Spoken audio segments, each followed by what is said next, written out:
Studier. Skriva.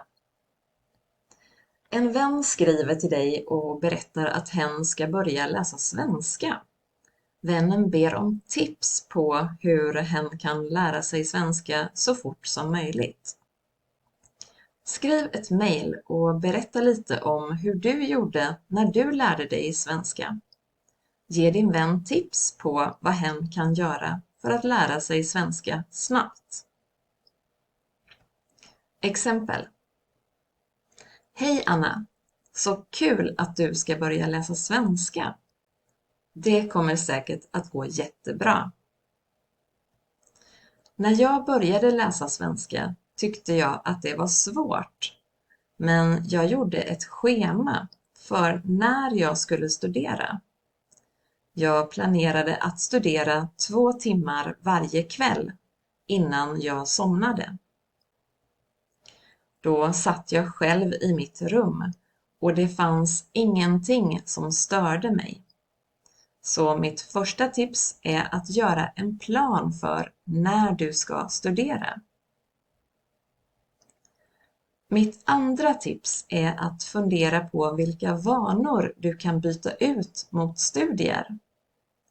Förut tittade jag mycket på film på kvällarna eller satt med mobilen. Men nu bestämde jag mig för att fokusera på studierna. En gång i veckan tillät jag mig att titta på film, men då valde jag att se en svensk film så att jag fick träna på svenska samtidigt. Ett annat tips är att leta efter aktiviteter där du kan träna svenska. Jag började gå till ett språkcafé 2 gånger i veckan.